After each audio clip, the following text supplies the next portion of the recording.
Olá, seja bem-vindo, seja muito bem-vindo você que clicou nesse vídeo, muito bem-vindo ao nosso canal Central Filosófica. E hoje eu vou falar de um livro, né, que tem sido best-seller, né, na nossa atualidade, que é o livro do professor Milton Binhoto, ele que é professor da Universidade Federal de Minas Gerais, já aposentado, infelizmente ou felizmente, né, de vista, né, que é essa grande obra que ele escreveu, que é O Brasil à Procura da Democracia, da Proclamação da República ao século XXI. Professor Nilton Biotto, seja bem-vindo ao nosso canal Central Filosófica. Boa tarde a todas e todos. Muito obrigado pelo convite, professor. É um prazer enorme estar aqui na Central Filosófica para poder batermos um papo, né, sobre, enfim, sobre o livro, mas também sobre outras coisas, né? Eu queria te agradecer, então, de público por esse convite. Muito obrigado. Eu que sou grato, professor, por ter aceitado o meu convite.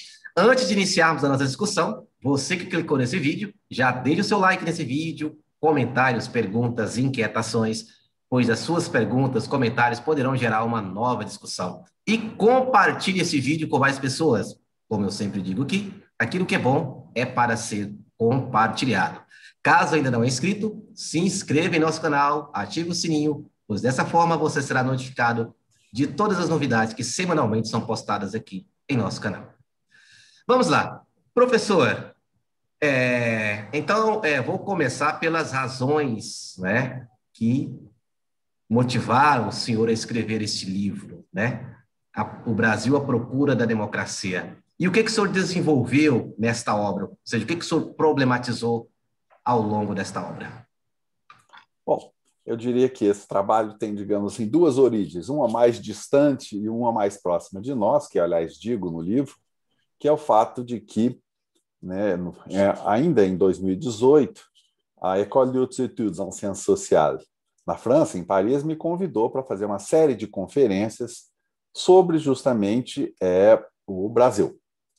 Né? Essa foi a ideia, e eu lá fui, fiz uma série de conferências, depois as transformei no livro, né, O Brasil à Procura da Democracia. Essa, digamos assim, né, professor, é a parte mais recente e mais quase anedótica da coisa. Mas a preocupação com a democracia no Brasil vem de longa data e ela, digamos assim, foi muito impulsionada por um grupo de pesquisa do qual eu fiz parte, dei um início junto com a professora Heloísa Starling, lá em 1998, e a gente se chamava, meio de brincadeira, meio sério, de os repúblicos.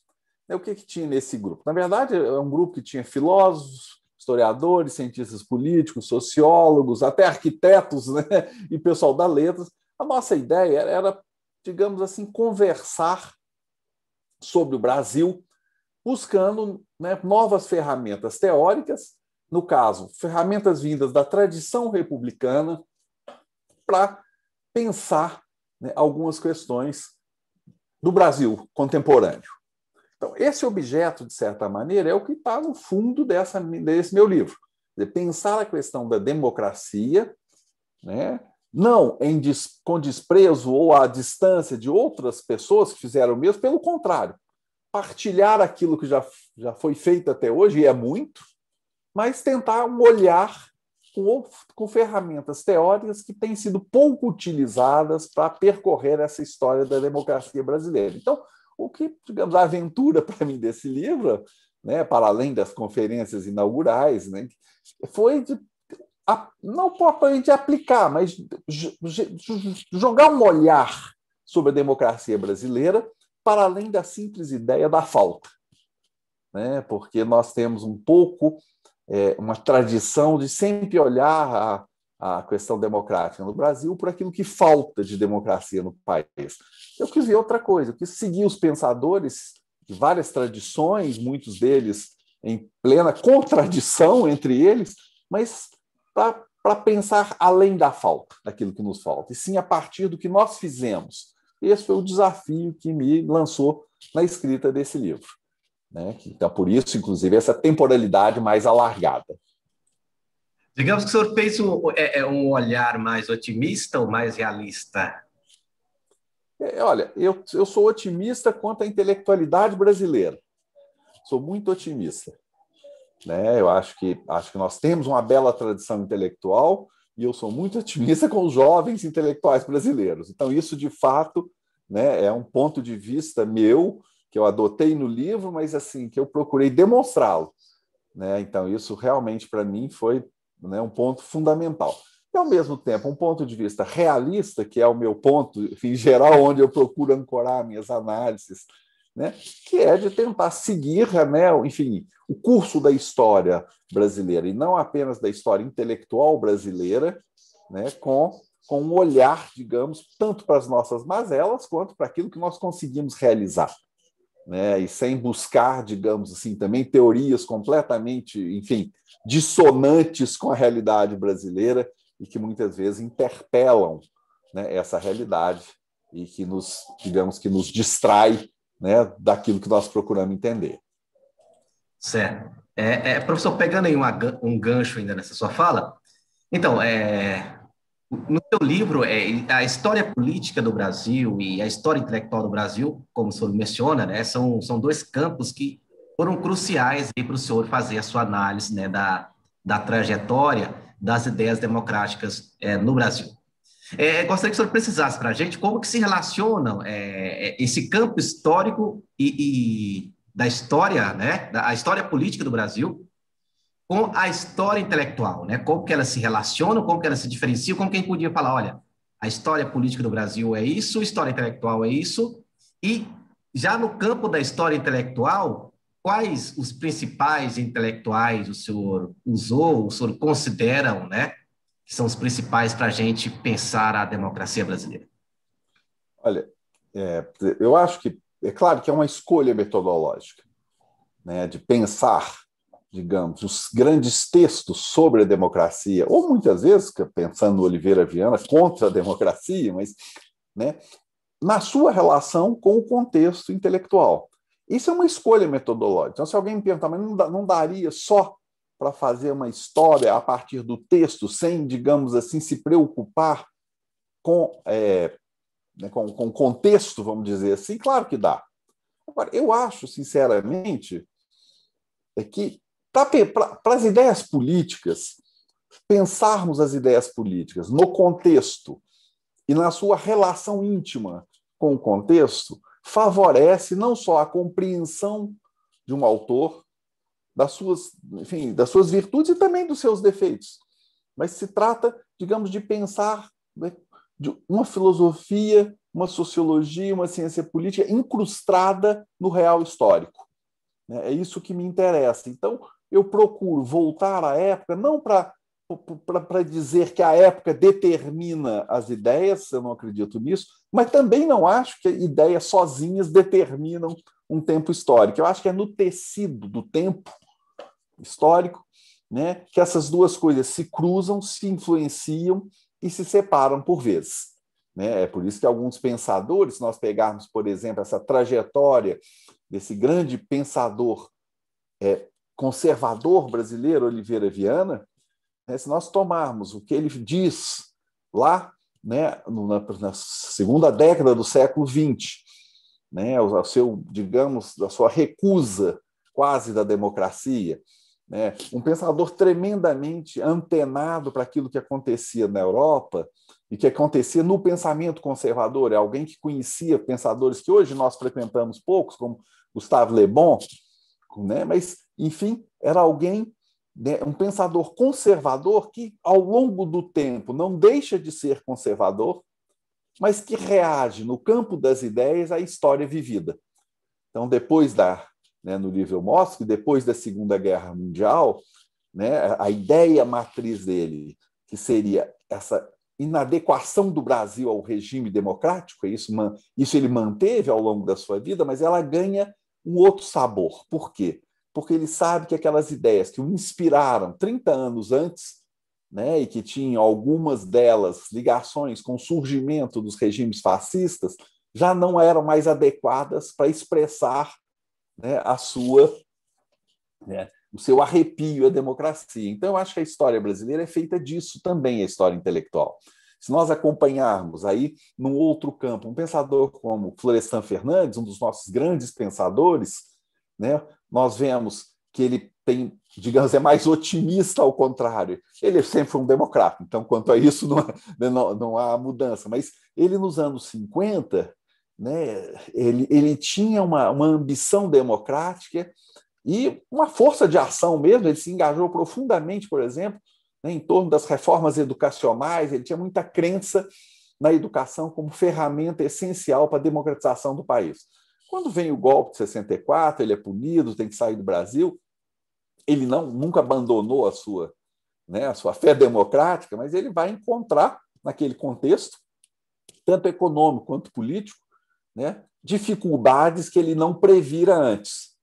Então, o Florestan Fernandes Maduro já é, eu diria, um pensador mais amargo. Eu não falo nem do homem, que foi uma grande figura histórica, mas é um pensador mais amargo. As suas ideias refletem um curso da história brasileira, mas da sua própria história de reflexão. Né? O mesmo vai acontecer com Caio Prado, né? Depois que você me falou, né, me perguntou desses grandes nomes, com Sérgio Buarque de Holanda. Né? E essas recepções vão também, né, nuançando um pouco o que para muitos parece uma espécie de história linear do fracasso. Eu não acredito nessa história linear do fracasso, nem nas ideias, nem na própria democracia, porque a democracia é uma construção, né, uma construção humana, no tempo. E as ideias, né, fazem parte dessa construção. Elas nem são sobredeterminadas, nem subdeterminadas, elas fazem parte do tecido da construção histórica.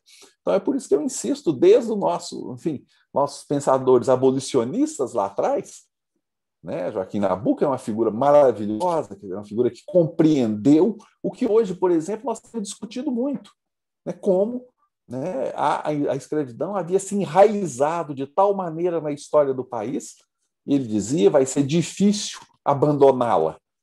Ela se entranhou, ela causou um tal mal-estar na nossa civilização brasileira, que não é a simples abolição legal que vai aboli-la de fato. E nós hoje temos uma consciência enorme do que esse grande pensador nos ensinou. Né? Da mesma forma, Manuel Bonfim, né, ali no final dos anos 20, né, enquanto grandes autores europeus estão encantados com teorias raciais e coisas do gênero, ele diz, olha, isso aqui é uma... assim, vamos dizer mais coloquialmente, né? Isso aqui é uma praga. Eu estou usando essa expressão porque ele era médico de formação. Isso aqui é uma praga, isso aqui vai ser um horror. Então, ele faz uma crítica às ideias conservadoras quando elas estavam em alta nos países europeus. Ele conhecia muito bem aqueles autores, né, digamos assim, que estavam na origem, né, do fascismo. Então, você veja, né, só para dar um exemplo, nós estamos falando de um pensador brasileiro que vai falar dos males da colonização, de novo um tema muito de grande atualidade, que vai falar do surgimento do fascismo e que vai dizer de Gustave Le Bon aquilo que Freud não disse. Porque um livro importante de Freud, de 1922, toma como referência o escrito de Gustave Le Bon, não para concordar com todas as suas ideias, mas, enfim, é um autor que Freud analisa como se fosse neutro. Ora, veja bem, esse pensador brasileiro, né, em 1918, já dizia, não, esse não é um pensador neutro, esse pensador, ao contrário, ele não é capaz de desvendar os males causados pela escravidão, pelas teorias das raças, que são falsas, segundo ele. Portanto, né, nós temos aí um grande pensador brasileiro, nós não temos por que, né, ficar imaginando que nós somos uma civilização incapaz de produzir ideias, em absoluto. Né? Esse é o meu lado otimista. Quer dizer, eu tenho um grande otimismo com a nossa história intelectual e tenho um grande otimismo atualmente com nossos jovens intelectuais. Acho que, né, eu mais velho, né, me sinto em boas mãos quando eu vejo, né, a nova geração de intelectuais brasileiros. Que bom, professor. E esse seu trabalho mostra, de fato, fez um trabalho de fôlego, né? Que não só nos apresenta, nos brindou aí com uma leitura, né, da história do Brasil, mas também uma leitura filosófica sobre a democracia brasileira, mas, além disso, nos mostra aí uma historicidade, né, intelectual, os principais intelectuais do Brasil, ou seja, para quem pega o seu livro, para quem lê o seu livro, vai ter aí um 3 em 1, É uma análise filosófica e vai conhecer os principais intelectuais do Brasil, né? E pegando o gancho nisso aí, eu te pergunto, voltando a essa questão histórica, sobre a democracia no Brasil.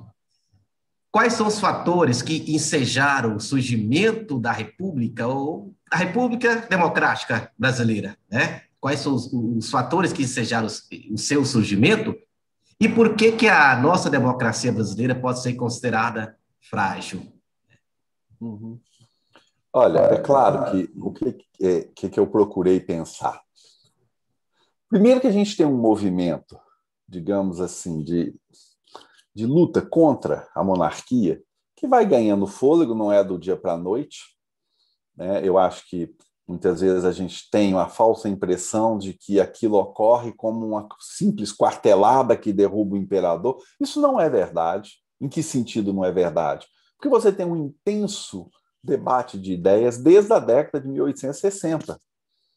Então, as ideias republicanas, tanto de matriz francesa, lembrando a importância que Comte teve nesse país, quanto de matriz, né, anglo-saxônica, em particular americana. Essas ideias circulavam, nossos intelectuais, na verdade, eram muito mais bem informados sobre aquilo que acontecia no mundo e no mundo das ideias do que a gente às vezes quer crer, né? Até porque muitos deles eram formados na Europa, né? Então eles tinham um grande acesso e continuavam a ter acesso. Os jornais chegavam, as obras chegavam, as bibliotecas, né, muitas vezes particulares, é verdade, mas então há um debate em torno da questão da República e da monarquia, né, que herda esses debates do século XIX. Então, eu acho que há uma ideia, enfim, de que a República chegou meio de sopetão. Não é verdade. Agora, é verdade que a República não conseguiu superar muitas das mazelas herdadas da monarquia. Aí sim é importante, né? Ou seja, a monarquia havia, do ponto de vista institucional, do ponto de vista da concepção de poder, do ponto de vista da escravidão, se infiltrado de tal maneira na sociedade brasileira que muito das mazelas herdadas, né, desse longo século XIX permaneceram. A nossa incapacidade, por exemplo, de lidar com as desigualdades. Nós somos um país que, para um observador estrangeiro, poderia quase dizer uma frase terrível, mas verdadeira. Nós parecemos amar a desigualdade, ao invés de amar a igualdade, porque elas permanecem e cada vez que há uma política de combate às desigualdades, ela é imediatamente contrariada, né, imediatamente criticada, como se ela representasse uma ameaça, quando, na verdade, ela apresenta um futuro. Combater as desigualdades é apresentar um futuro, né? E é isso que eu acho que é essa passagem, por isso que eu começo lá pela proclamação da República, porque, de fato, é nesse momento também que a gente pode criar um diagnóstico sobre o Brasil de mais longo termo. Então, as dificuldades brasileiras, né, elas não datam de ontem, não datam de um determinado personagem, datam de uma luta pela construção da democracia que segue desde a República até hoje, né? E quando eu digo que ela é frágil, porque ela nunca atingiu, digamos, um grau de maturidade tal que as suas instituições fossem elas mesmas capazes de resistir aos assaltos contínuos que são feitos à democracia. Mas veja bem, a democracia ela é sempre um objeto frágil, porque ela é uma construção humana e que ela tem que ser mantida. Alguns pensadores hoje acreditam que só o reforço das instituições do Estado de Direito são suficientes para garantir. Eu acho que é um ponto necessário, mas insuficiente. Por isso que eu trago à baila no meu livro a questão da participação popular. A participação popular é um elemento central para que uma democracia resista à passagem do tempo, né? Então, e a democracia brasileira tem se mostrado frágil, primeiro, pela incapacidade de produzir minimamente, né, uma política de igualdade de condições entre os cidadãos. Ela tem sido incapaz de superar, de fato, as mazelas da escravidão. E ela tem sido incapaz, né, de garantir, digamos assim, que direitos concedidos aos cidadãos não sejam meras abstrações, né? Ela não foi capaz, ao longo desse século, de fazer com que essa frase tão triste, né, que uns são mais iguais do que os outros, se torne apenas uma piada de mau gosto. Infelizmente, ela é uma frase de realidade, né? E é por isso que eu falei dos regimes entrópicos, né, no Brasil. Quer dizer, eu acho que eles, muitas vezes, digamos, eles entram em crise e se dissolvem na dinâmica mesmo da sua história. Muitas vezes a gente gosta digamos assim, de apelar para fatores externos que existem, que estão lá, né? Mas eu acho que há uma entropia que define os regimes democráticos brasileiros. Eles se desagregam no seu funcionamento porque eles não dão conta, no fundo, né, da realidade brasileira. Então, hoje eu sou muito cético com relação a pensadores, que eu respeito, claro, mas que eu sou muito cético com pensadores atuais que já as instituições estão funcionando. Dado que elas não estão conseguindo avançar nesse terreno da igualdade, da liberdade, da participação, eu não sei muito bem qual é o significado dessa frase, porque instituições podem continuar a funcionar, mas girar no vazio.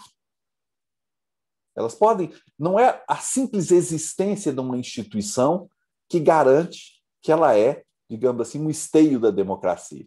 Agora, se você me perguntar, mas espera aí, mas democracia não tem de ter instituições? É claro, o Estado de Direito exige as instituições para que ele possa operar, mas elas não são simplesmente formais. Se elas forem simplesmente formais, se elas não tiverem a adesão real da população, elas vão continuar a funcionar no vazio quando já deixaram de cumprir seu papel de esteio da democracia. Sim. Então, professor, bom, o senhor é uma das maiores, se não for a principal, mas está entre as principais autoridades no pensamento de Maquiavel no Brasil. Diante disso, a pergunta que eu te coloco é: em que Maquiavel inspirou o senhor na elaboração desse livro? E como que Maquiavel pode ser útil para nos ajudar a pensar a política brasileira atual? Veja bem, na medida que o senhor for, antes de eu te passar a palavra, na medida que o senhor vai falando das mazelas da nossa democracia, né, que é essa questão da desigualdade, da participação, que eu vejo que são elementos que estão ali gritantes no Maquiavel, né, como elementos fundamentais para você ter uma república, né, que é esse engajamento na vida cívica. E quando se eu não me engano, é o capítulo 54 ou 55 ali do primeiro livro dos Discursos, quando ele fala da desigualdade, das condições para se ter uma república, né, a ausência dos homens. Eu cheguei até a me perguntar se o Brasil tinha esses pressupostos para ser uma república, entende? Essa questão da igualdade, esses gentis homens, e essa questão da participação, porque, veja, desde a redemocratização para cá, que temos 30 anos, em torno de 30 anos, e já tem pessoas com saudosismo de uma ditadura militar. Sim. Então, a questão, como que Maquiavel nos ajuda, né, a pensar isso, e o que o senhor usou do Maquiavel, né, para formular o seu livro, esse seu livro? Bom, começando pela segunda questão, quer dizer, Maquiavel me inspira por uma certa maneira de pensar a tradição republicana.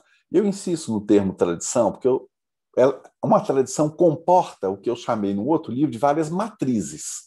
Então, não tem um pensador único lá na antiguidade cujo pensamento reverbera até nós, não. Eu acho que tem vários momentos históricos, né, que são matrizes do pensamento republicano, que se sucedem, né, e que mantêm alguns pressupostos e criam outros. O grande pressuposto, que está lá em Cícero já, é a ideia, né, do interesse comum. Veja que Cícero nunca falou em bem comum, ele fala em interesse comum. E você pode dizer, né, João Aparecido, mas que diabo, qual que é tanta diferença assim? A diferença é que o bem é difícil de reconhecer, enquanto o interesse comum não. Não é verdade? Então, quer dizer, a tradição republicana, né, ela é uma tradição que, uma boa parte dela, nas suas várias matrizes, caminhou ao lado do realismo político. E aí o meu grande mestre do realismo político é Maquiavel. Então, quer dizer, Maquiavel me serve, de um lado, para me ajudar a dizer, bom, em que eu tenho que prestar atenção? que é aquilo que eu fiz no começo do meu livro. Eu tenho que prestar atenção na questão da liberdade, da igualdade, da participação, da autonomia. São termos que estão, teóricos que estão em Maquiavel, mas que têm de ser transplantados, digamos assim, reapropriados para o nosso tempo. Mas aquilo que é um norte para mim, né, eu diria que é o capítulo 15 do Príncipe. Ele fala a gente tem que prestar atenção, né, o que ele chama de verdade efetiva das coisas e deixar de lado, né, o sonho das coisas que deveriam ser. Não que as coisas não deveriam ser, mas é porque o objeto, aí eu falo, não é a vida em geral, não é a vida como um todo. Maquiavel não tem uma ontologia, uma metafísica que sirva para aplicar em tudo. Eu acho que a força de Maquiavel, ao contrário, está em que ele gostava era de política. O objeto dele é a política. Né? E Claude Lefort, né, que tem essa intérprete, né, maravilhoso e essencial de Maquiavel, num dado momento, um pouco na esteira da fenomenologia de Merleau-Ponty, diz uma coisa importante. Fala assim, bom, mas o que é essa política? Ele fala, olha, né, a política é aquilo que aparece. Né? Mas qual a importância disso? Porque hoje, muitas das considerações que as pessoas fazem são sobre fantasmagorias, sobre fantasmas. É o comunismo, é isso, enfim, são fantasmagorias que, no que, entanto, levam elas a agir. O pensador político não pode cair nessa armadilha. Ele precisa lidar com um objeto claro, que é o objeto da política, e ele chama de política, aí eu sigo o Lefort, como aquilo que aparece. São as manifestações reais. Não tem nada por trás? Pode até ter, mas é porque senão eu perco o objeto. Assim como um cientista, né, físico ou qualquer outro não pode se perder em relação ao seu objeto, um filósofo político também tem que ter clareza assim, o que ele está investigando. Claro que, né, nós vamos ter filósofos que vão dizer nós temos que investigar o todo. Né? Daí a importância que a metafísica teve ao longo de toda a tradição filosófica. Né? Mas trazer uma forma qualquer de metafísica para dentro da política, que muitos fazem, a meu ver, dificulta a compreensão, né, da política da sua esfera de debates e de lutas. Então, o que Maquiavel sempre me inspirou e continua a inspirar? Prestar atenção nas forças reais que se manifestam na arena pública. Deixar de lado a fantasmagoria, né, que às vezes até é confortável de um certo ponto de vista, mas isso não pode ser assim. Veja bem, talvez não pudesse, mas o meu objeto é o que é, a verdade efetiva das coisas, e não aquilo que deveria ser. Porque, senão, eu não sei se eu estou me expressando claramente, João Aparecido, mas porque, caso contrário, nós ficamos prisioneiros de uma ideia, digamos, superior de sociedade e deixamos de prestar atenção na sociedade real. E a sociedade Sim. real brasileira é uma sociedade de uma democracia submetida a essas mazelas sobre as quais estávamos conversando e que tem suas fragilidades. Sim, sim. Então, é isso que Maquiavel me coloca, me limpa o terreno, né, para que eu possa lidar justamente com ideias e com histórias sem, né, digamos, me perder numa certa ilusão que pode ser caridosa, digamos assim, mas que é inefetiva. Sim, sim. Seria sem vender utopias, né? Mas ser realista. Sim, sim, perfeitamente. Quer dizer, é isso que ele chamava do dever ser. Né? É uma sociedade, o dever ser não é o ser. Sim, sim, sim. E a política é o ser, né, das relações sociais, não o dever ser. Sim, sim. Essa pergunta não está no nosso roteiro, mas eu vou colocá-la. Claro. Da filosofia política, Maquiavel é um cientista político ou um filósofo político, se pudermos usar as categorias que temos hoje, né? Para pensar político e cientista político. Ele encaixaria em qual desses? Olha, eu acho que ele é, em primeiro lugar, um filósofo político. Por quê? Porque usando uma distinção que não é só o Lefort que usa, vários pensadores já usaram, entre o político e a política, né? Ou seja, o político é aquilo que remete aos fundamentos da experiência em comum, e a política ao funcionamento comum das lutas, das instituições. Eu diria que ele é, em primeiro lugar, né, um filósofo político, ele se preocupa em pensar os fundamentos, né, da política.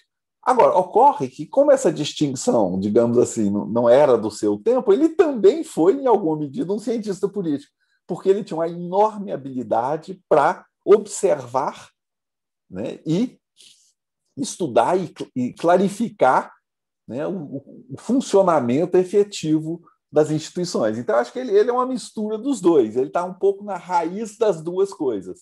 Ele tanto investiga o político, nesse sentido de buscar seus fundamentos, quando ele diz, por exemplo, que todo corpo político é partido ao meio, né, entre os grandes e o povo, e, ao mesmo tempo, quando ele faz análise, por exemplo, de como os franceses não eram capazes de tomar boas decisões aqui ou ali. Então, acho que ele é uma mistura, para usar, claro, como você falou, né, anacronicamente os dois termos, mas que servem para nos fazer compreender essa dimensão plural da obra maquiaveliana. Sim. Já entrando na próxima pergunta e pegando o gancho do que o professor acabou de dizer aí, né, essa cisão do corpo político, essa cisão em Maquiavel, podemos dizer que ela é ontológica no sentido de que é sempre assim, não muda, ou é algo que ele comprovou? Olha, até agora na história tem sido assim, mas pode ser que seja diferente. Entende? Essa divisão. Entendo perfeitamente. Essa é uma bela de uma polêmica. Mas eu não vou deixar de tomar posição, não. Mas apenas esclarecendo que quando eu vou, a minha resposta é uma tomada de posição num campo que comporta outras respostas. Eu acho que ela é ontológica. Ou seja, ela descreve isso que eu falei dos fundamentos do que nós chamamos de política, do viver juntos. Né? O que quer dizer isso? Assim, ele está confuso. Ele está dizendo que toda vez que nós vamos viver juntos politicamente, há uma cisão que se instaura no corpo. Dizendo ainda de outra maneira, o conflito é inevitável na vida em comum.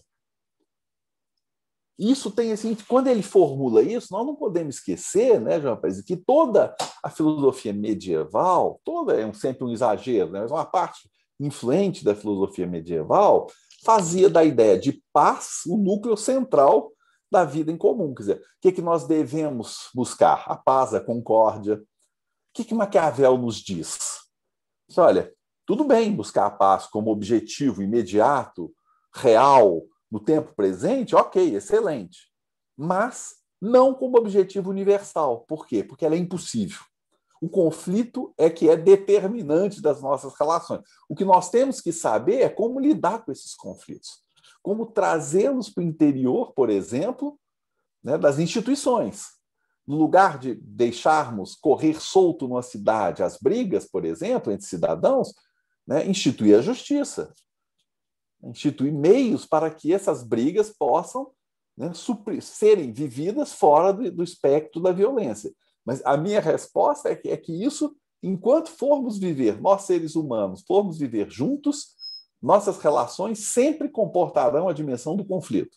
Ou seja, a paz não é um objetivo universal. Ela pode ser um objetivo e deve ser, né, histórico, mas ela não suprime, digamos assim, o fundo conflituoso que nós portamos quando vivemos juntos.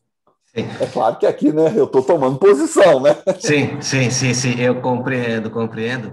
E só mais uma questão, eu já prometo seguir no roteiro, prometo me conter e seguir no roteiro. Não, imagina.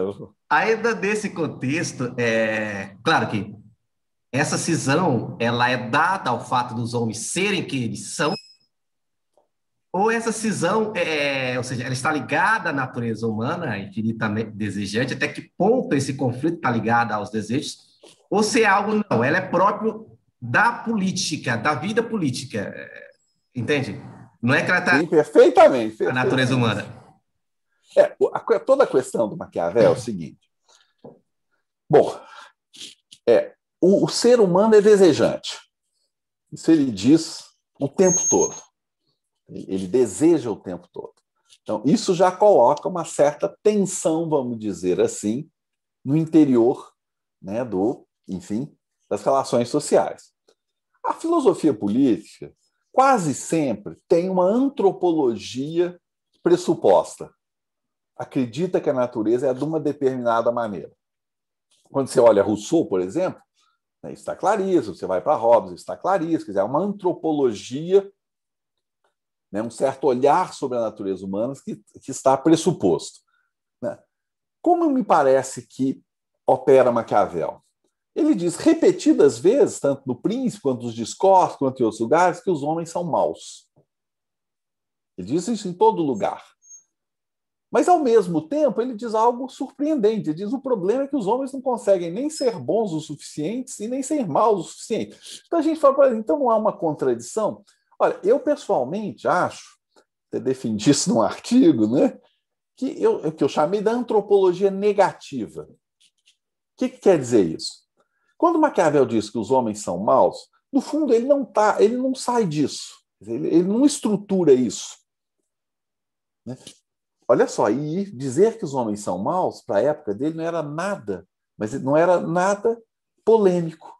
Porque nós estamos saindo de uma época justamente que considera o ser humano pecador. Então, contrariamente ao que pode parecer, porque nós fomos muito influenciados pelas teorias posteriores, pelas antropologias posteriores, para nós hoje é meio escandaloso dizer que o homem é um ser ruim. Né? Mas, saindo da Idade Média, numa sociedade maciçamente cristã e católica, era simplesmente dizer que o homem é um ser do pecado. Né? Maquiavel é muito bonzinho. Né? O Santo Agostinho dizia que nós somos imbecilitas humana. Não é preciso muito latim para fazer a tradução. Né? É um bando de imbecis, é o que nós somos. Ora, o que faz Maquiavel? Contrariamente a Agostinho, que vai ancorar essa ideia tanto na Bíblia, infinito é o número dos insensatos, quanto, claro, na teologia cristã, eu acho que Maquiavel, no fundo, o que ele faz?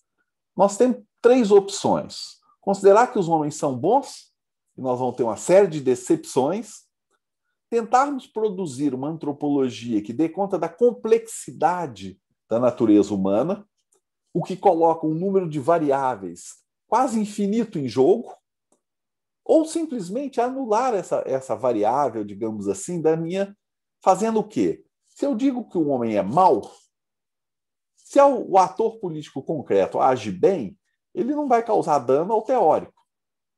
Vai ser uma boa surpresa, digamos assim, mas ele não terá se equivocado. E, em compensação, eu anulo essa dificuldade que é lidar com a complexidade da natureza humana. Então, em Maquiavel, o homem é mau. Ponto final. O que ele faz? Né? Ele transforma o que é uma variável de grande complexidade, que é a natureza humana, numa constante. Negativa, é verdade, mas constante. Isso facilita o meu olhar. Não que ele queira traduzir, de fato, uma antropologia no sentido forte. Eu acho que não há uma antropologia no sentido forte em Maquiavel. Há considerações sobre a natureza humana, mas não uma antropologia estruturada. Né? Mas transformando o que é uma variável de alta complexidade numa constante, nós estamos diante, digamos assim, de um quadro teórico mais plausível de ser analisado. Só para dar um exemplo, se você me permite. Sim, claro, à vontade. A gente fica, por exemplo, sempre perplexo quando governantes aparecem, né, com traços, digamos, de maldade ou até, digamos, mais contemporaneamente, psicopatias e coisas do gênero. É quase insolúvel essa equação, não é verdade? Por quê? Seria preciso que todos os governantes que nós, né, reputamos cruéis, violentos e coisas do gênero fossem ligados a uma certa psicopatia. Essa equação é falsa. Nós temos desde governantes, para ficar em 2 exemplos assim, né, como Hitler, que tem traços de uma determinada psicopatia evidenciados, quanto você tem personalidades como Franco na Espanha, ou de Mussolini na Itália, que são governantes terríveis, mas que não evidenciam ter os mesmos traços psíquicos que governantes que fizeram a mesma coisa. E aí volto atrás. Quer dizer, o que interessa? Por que nós podemos reunir esses governantes? Pelo que eles fizeram. Não pelo que eles são do ponto de vista da psicologia. O que interessa é que eles fizeram coisas semelhantes. E ao fazerem coisas semelhantes, nós podemos agregá-lo num determinado conceito, no caso, o conceito de fascismo, por exemplo, sem que eu tenha que investigar. O que Maquiavel nos ensina? Se você, desde o começo, considera que essas personalidades são más, porque o homem em geral é mau, e ele age segundo a sua maldade, nós eliminamos essa dúvida. Pouco interessa se um ou outro tinha ou não uma determinada psicopatia. O que interessa é que as ações deles são gestadas num contexto de desprezo pela vida humana, né? Teorias raciais absurdas, perseguições, é isso que interessa. Então, eu acho que Maquiavel, a maneira como eu interpreto, ele nos ajuda a pensar o problema antropológico simplesmente fazendo essa conversão. E nos ajuda a entender também que esse tipo de atitude translocada, que às vezes a gente considera translocada, não são coisas estranhas, né, ao mundo da política. Exatamente. Ou seja, isso acontece não só lá, pode acontecer aqui, amanhã, em qualquer... Exatamente. Desde que se haja, desde que aconteça o afrouxamento ali da virtude, né, da observação das leis. Exatamente. Eles são atemporais nesse sentido. Sim. Quer dizer, a crueldade não surgiu no mundo agora. Sim. A história nos mostra agora. É claro que ao longo da história a crueldade não tem sempre a mesma forma. Por isso que a gente não tem, né, como eu disse, né, uma metafísica que pudesse dar conta de toda a natureza humana na história. Então, a crueldade dos campos de concentração, ela gesta formas históricas diferentes daquela crueldade do mundo antigo, mas ela está presente. Então, quer dizer, a gente também não pode ficar tão surpreso assim diante do aparecimento de atos violentos e cruéis na história humana. Agora, nós temos que estar atento às suas particularidades que estão ligadas ao tempo histórico no qual elas foram gestadas. E é por isso que um regime totalitário tem traços da tirania antiga, mas não é uma tirania. É uma nova forma de regime, é o que a Arendt nos ensina. Né? A Arendt, essa grande pensadora, né, do século XX, nos ensina, olha, o regime totalitário é algo que está além dos regimes antigos. Ao mesmo tempo que é criado, digamos assim, no esteio da tirania, do despotismo, da ditadura, dessa série de estruturas sociais fundadas na violência. Certo. Professor, para encerrarmos aqui essa primeira parte da nossa conversa, eu quero voltar aqui para o seu livro, pegando o gancho do que nós estávamos falando, aqui na última parte do seu livro, quando o senhor fala de Dilma Bolsonaro, a crise da democracia brasileira no século XXI. Aí tem aqui o último tópico aqui, né, de 2013, o ano que não terminou, 2013, o ano que não terminou, as ilusões caem, democracia em perigo ou guerra de facções, rumo ao fascismo. O que são essas guerras de facções que o senhor fala aqui no seu livro e por que é rumo ao fascismo? Só dizer, rumo ao fascismo é uma pergunta, né, no caso do livro. Sim, isso. Rumo ao fascismo, exatamente, é uma pergunta. Isso é importante porque, enfim, eu não estou fazendo uma afirmação, digamos, uma prospecção para o futuro. O que eu proponho nesse item é: será que instrumentais teóricos já usados para compreender os regimes fascistas são úteis para que compreendamos, né, o que está acontecendo com a democracia brasileira nos últimos tempos? Então, eu não estou fazendo uma afirmação, né, eu estou dizendo, olha, vamos visitar uma teoria, né, aspectos teóricos importantes de grandes pensadores sobre o fascismo, para ver se eles nos ajudam. Quanto à questão das guerras de facções, que não é um conceito meu, né, Maquiavel já utilizou, mas os federalistas americanos também. Então, não é em absoluto um conceito, é um conceito pouco usado, né, mas não é uma invenção minha. Mas o que ele interessa, no fundo? É aquele momento em que uma forma política perde a capacidade de enunciar o bem público. E passa toda a arena política é povoada pela defesa intransigente do interesse privado. E com isso faz com que não haja consenso possível nessa luta pelo poder. Aí quem está nos escutando pode se perguntar, mas como é que a gente sabe o que é interesse comum? Claro, se a gente for pensar nas utopias, né, dificilmente nós vamos estar de acordo.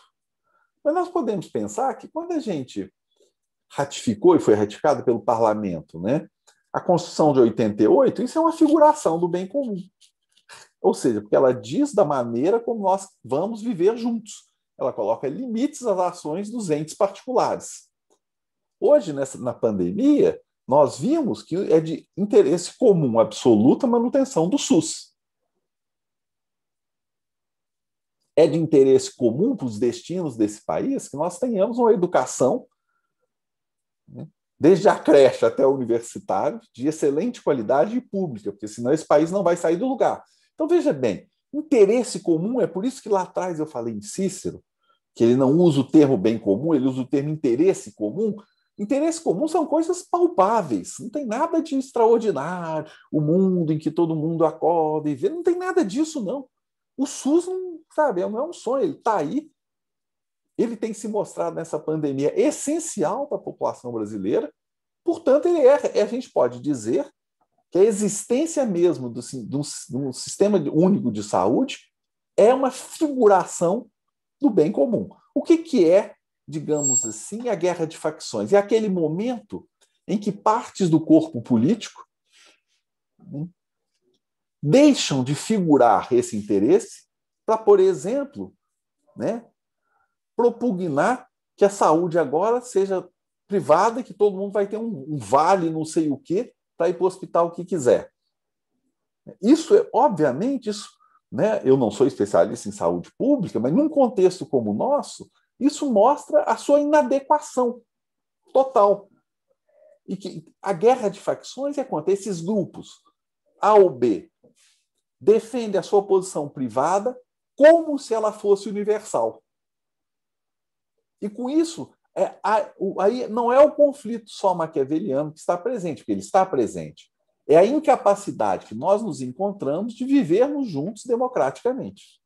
Porque o interesse privado não é só... Veja bem, não tem nada de errado com o interesse privado.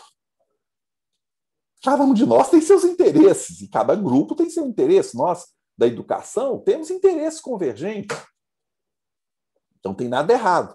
Todo o problema é quando interesses são incapazes, digamos assim, de serem vividos na lógica da totalidade do corpo político. São vividos como interesses só de grupos. Então, é a bancada da bala, é a bancada de não sei o quê, que só é capaz de defender aquilo, custe o que custar. E eu acho que, infelizmente, nessa pandemia, essa figura da guerra de facções ainda se exacerbou. Se nós pensarmos que hoje nós somos um país da importância do Brasil, o único país do mundo discutindo cloroquina, quer dizer, isso é, ou seja, é só porque há interesses privados claros, sejam eles de natureza política, sejam eles de natureza econômica, que fazem com que um país, como depois de quase 2 anos, 1 ano e meio de pandemia, esteja discutindo, inclusive no Senado, trazendo defensores e não sei o quê, de algo que está, digamos assim, é consenso no mundo.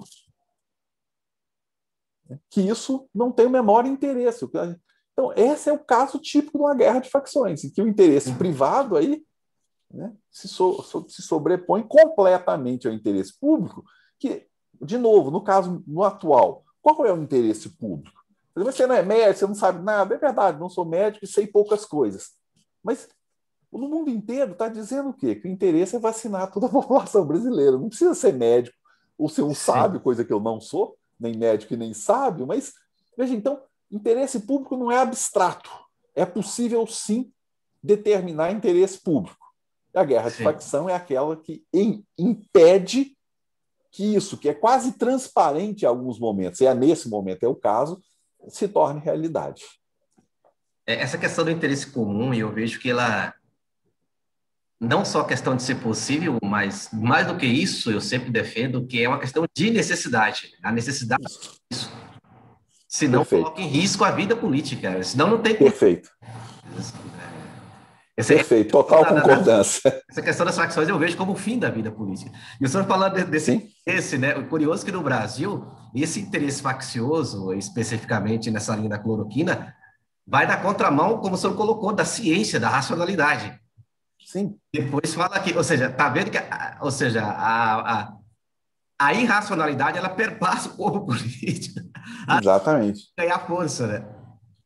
Exatamente. Total acordo. Quer dizer, porque não há como, veja bem, não está em curso uma disputa em torno disso. Uhum. Essa disputa já cessou há muito tempo. Né? Diga-se de passagem que na França, o médico lá de Marseille está sendo processado pelo Estado. Ele incorre em prisão pelo que ele fez. Né? Porque esse debate já cessou.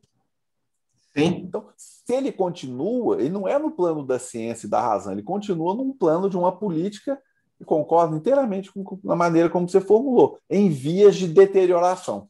Sim, sim. Quer dizer, que a Casa do Senado brasileiro esteja chamando médicos para discutir o quê? O que esses médicos estão fazendo? Esses médicos, enfim, essa discussão não existe.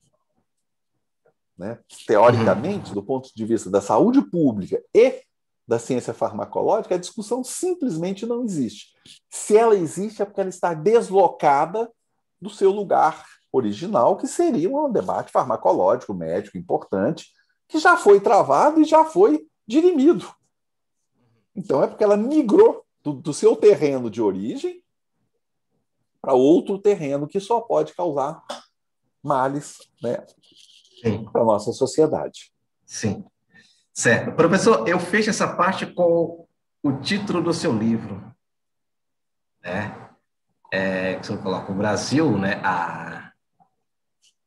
O Brasil à procura da democracia. Significa que a democracia do Brasil ainda é uma busca e temos condições exequíveis, além da questão intelectual, que o senhor exaltou muito bem, além dos intelectuais, as pessoas bem intencionadas, temos condições comportamentais de questão de ético cívico, né, que possibilitam essa busca ser concretizada, essa democracia ser concretizada. Bom, eu acho assim, digamos que quando eu dei o título ao livro, eu imaginava até um pouco mais otimisticamente que, com certo sentido, regimes de liberdade, nós estamos sempre à procura deles, eles nunca são dados. Eles têm sempre uma fragilidade que os ronda. Então, foi nesse sentido. Agora, é verdade que nós estamos atravessando um momento que tem posto questões para a gente. Né? Quer dizer, a penetração, digamos assim, da sociedade, como você lembrou lá atrás, por ideias como o retorno a ditaduras e coisa do gênero, me desanima um pouco, eu devo confessar. Né? Mas eu acho que aí, puxando um pouco a brasa para a nossa sardinha, professor, eu acho que tem aí um ponto fundamental que é a educação. Quer dizer, que a educação é o ponto de viragem em direção a uma sociedade mais igualitária e mais livre. Eu acredito muito nisso. Infelizmente, quando a gente está no meio de uma tormenta, esse horizonte nos parece distante. Mas não há, assim, também não há nenhuma solução mágica para esse tipo de coisa. Quer dizer, eu acho que, de um lado, o combate feroz às desigualdades, em todas as suas expressões. Né? Eu acho que há uma armadilha nesse combate, quer dizer, não, agora quem quiser que parta para a competição. Não. Quem quiser e está na mesma situação de competir, que parta para a competição. E olha que eu estou falando aqui de um regime capitalista, não estou, digamos, exigindo. Né? O autor dessa ideia é Tocqueville, um dos grandes pensadores da tradição de liberdade e mesmo liberal francesa. Né? O que se tem que exigir é a igualdade de condições, senão esse debate é falso. Enquanto meninos e meninas não ingressarem na vida profissional nas mesmas condições, falar em competição entre indivíduos é uma falácia. Ela não existe. Então, eu acho que a educação ela é uma forma de ataque. Não a única, de jeito nenhum, mas da desigualdade, e por isso ela é fomentadora da liberdade. Porque uma coisa que eu acho interessante na tradição republicana, e a qual eu me apego muito, é que liberdade e igualdade estão sempre de mão dadas. Contra o que isso me protege, ou pelo menos eu acredito me proteger? De um lado, de uma igualdade, né, que nós assistimos em alguns regimes no século XX, que priorizaram a igualdade, mas deixaram de lado a liberdade. De outro, essa forma de liberdade, que alguns chamam dos libertarianos atuais, que propugna um indivíduo monadológico, centrado em si mesmo, que compete com os outros.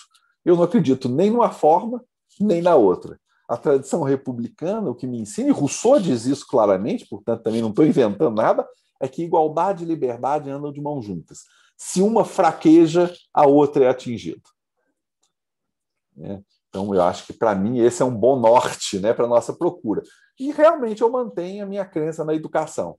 Com todas as dificuldades, eu sei, né, que essa minha fala pode encontrar na realidade brasileira, ainda acho que ela é a forma por excelência, né, para colocar liberdade e igualdade de mãos dadas. Sim, sim. Eu acho que ela é o caminho fundamental e necessário, né? Não tem como passar, criar uma democracia, um hábito, digamos que o gosto pela liberdade, respeito pela liberdade, sem educação, né? Ou educação voltada para isso, né? Sim. Que se pode, que eu vejo que acontece a educação fora da escola voltada para o contrário, né? Se tenta... Exatamente. Então, daí a minha crença na escola pública, né, que os conteúdos podem ser discutidos por todos, né, e não numa, digamos assim, numa privatização, né, do campo das ideias. Sim. É claro que institutos privados também têm seu lugar, óbvio que tem, não estou dizendo o contrário, mas eu acho que ao lado deles é preciso manter sempre a educação pública. Sim, sim, exato, concordo também. Professor, o livro está disponível na livraria Amazon e qual outras, ou apenas essa eu encontro? Não, tá, na verdade tem várias livrarias, vários livrarias, sites, né? Exatamente, ele está disponível, digamos, do Brasil inteiro. Como se dizia antigamente, nas boas casas do ramo, né? Antigamente a gente fazia propaganda assim, disponível nas boas casas do ramo. Na Amazon, claro, ele está, mas também no site da editora. Assim, a gente, né, a editora é a Bazar do Tempo, é sempre interessante, porque é uma editora, né, independente do Rio de Janeiro, e que a gente sempre puder dar uma força para essas editoras, né, independentes, que mantêm a vida intelectual brasileira viva, né? Também no site da editora é possível comprar o livro e ajuda, né, na manutenção desses espaços de liberdade. Certo. Professor Newton, então, muito obrigado pela sua participação aqui em meu canal, falando aqui dessa obra majestosa, né? O Brasil à procura da democracia, da proclamação da República ao século XXI. Muito obrigado e espero contar com o senhor aqui outras vezes para falar de diversos assuntos aqui sobre filosofia, em especial filosofia política. Obrigado, professor. Muito obrigado, é a mim que cabe agradecer. Muito obrigado por essa oportunidade. E para você que nos acompanhou até aqui, caso tenha se esquecido, deixe o seu like nesse vídeo, comentários, compartilhe-o com mais pessoas, pois, como eu disse no início, aquilo que é bom é para ser compartilhado. Um abraço e nos veremos no nosso próximo vídeo.